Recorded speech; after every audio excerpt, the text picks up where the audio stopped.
बबलू हाथी सुबह सवेरे अकेले वन में टहलने के लिए निकला। वह अपनी ही धुन में चला जा रहा था। लगता था उसके दिमाग में कोई उलझन है जिसे वह सुलझाने की कोशिश कर रहा था। सड़क पर आगे बढ़ते ही उसके सामने चीकू खरगोश भागा। बबलू का पैर उसके ऊपर पड़ने ही वाला था कि चीकू जोर से चिल्लाया। उसकी आवाज सुनकर बबलू ने अपना पैर पीछे खींच लिया। कहाँ खोए हो बबलू भाई? कहीं नहीं, बस कुछ ऐसे ही सोच रहा था। किस बारे में? तुम जानकर क्या करोगे? शायद मैं तुम्हारी कुछ मदद कर सकूं। तुम तो जानते हो आजकल वन में कितनी चोरियां हो रही हैं, पर चोर का कोई अता पता ही नहीं है। इस बात को लेकर वन के सारे प्राणी चिंतित थे। वे वहाँ खुद को सुरक्षित महसूस नहीं कर रहे थे। अरे चीकू भाई, हम मजबूर हैं। हम चोर को पकड़ ही नहीं पा रहे हैं। वह बहुत चालाक है और अपने काम को बड़ी कुशलता से अंजाम दे रहा है। कहीं कोई सबूत ही नहीं छोड़ रहा। हमारे राजा इस बात को लेकर बहुत चिंतित हैं। यही कारण है कि हम सब इस बारे में सोच रहे हैं। अब तुम मेरी इसमें क्या मदद कर सकते हो? मैं कुछ सोचता हूँ, हो सकता है मुझे कोई उपाय सूझ जाए। प्रयास करने में कोई हर्ज तो नहीं है। तुम ठीक कहते हो चीकू, लेकिन वन के गुप्तचर भी अभी तक इसका कोई हल नहीं निकाल सके। इतना कहकर वे चुप हो गए। बबलू की बातों ने चीकू को सोचने के लिए मजबूर कर दिया। चीकू को उदास देखकर बबलू बोला, तुम अपना मन छोटा मत करो। मुझे अच्छा लगा कि तुमने मेरी परेशानी को समझा। कभी मैं भी इस वन के लिए गुप्तचर का काम करता था। एक बार मेरी टांग टूट जाने से मेरे अंदर फुर्ती नहीं रही। तब से मैंने यह काम छोड़ दिया।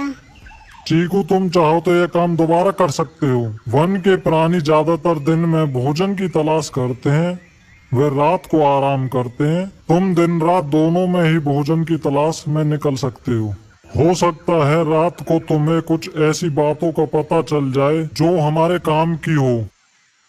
हाँ बबलू, तुम ठीक कहते हो। मैं आज रात को वन में घूमकर इस बात का पता करने की कोशिश करता हूँ। थोड़ी देर बातें करके चीकू अपने बिल की ओर बढ़ गया और बबलू अपने रास्ते चला गया। चीकू के दिमाग में अभी तक बबलू की कई बातें घूम रही थी। उसे समझ नहीं आ रहा था वह बबलू की मदद कैसे करे। दिन भर वह उसी उधेड़-बुन में लगा रहा। शाम होते ही चीकू कुछ सोचने लगा और वह चुपचाप बिल से बाहर निकल आया। चीकू की पत्नी ने देखा तो बोली, इस समय कहाँ जा रहे हो? बाहर खतरा है। खतरा तो सुबह भी रहता है, लेकिन खतरों से डर कर हम भूखे तो नहीं मर सकते। मैं बाहर घूम कर आता हूँ। इतना कहकर चीकू रात को बिल से बाहर निकल आया। कुछ दूर जाकर उसकी नजर बंकू उल्लू पर पड़ी जो कुछ ही दूरी पर था। वह पेड़ की डाल पर बैठा अपनी गर्दन चारों तरफ घुमा रहा था। वह तेजी से पेड़ की एक डाल से दूसरी डाल पर उड़ रहा था। बंकू की नजर उस पर नहीं पड़ी थी।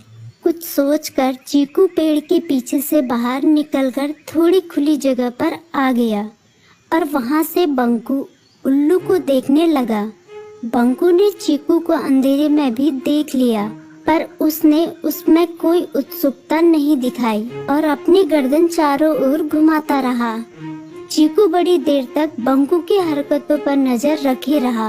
वह थोड़ी देर तक खुले मैदान में खड़ा रहा, पर बंकू ने उसे देखकर भी अनदेखा कर दिया।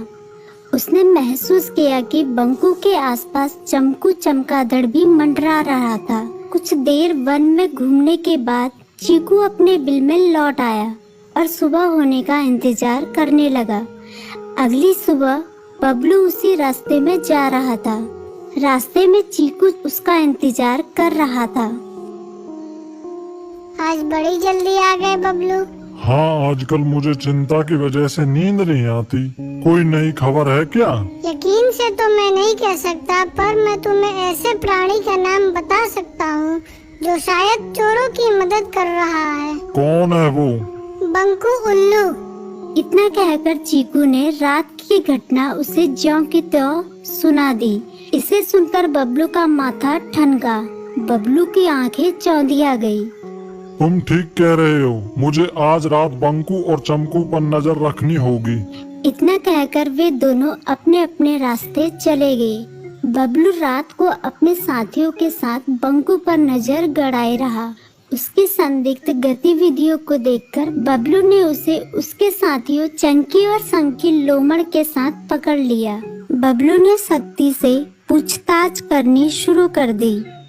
तुम इस समय बंकू चमकू के साथ क्या कर रहे हो? हम चारों दोस्त हैं, इसलिए साथ बैठकर बातें कर रहे हैं। चमगादड़ और उल्लू की दोस्ती तो समझ में आती है, पर लोमड़ के साथ दोस्ती कैसे हो सकती है? सख्ती से पूछने पर दोनों ने अपना जुर्म कबूल कर लिया और सभी चोरियों के बारे में बताया जो उन्होंने कुछ दिन पहले वन में की थी। बबलू ने उनके चोरी का सारा सामान भी बरामद कर लिया। बंकू और चमकू को अभी तक समझ में नहीं आ रहा था कि वो इतनी आसानी से कैसे पकड़ में आ गई।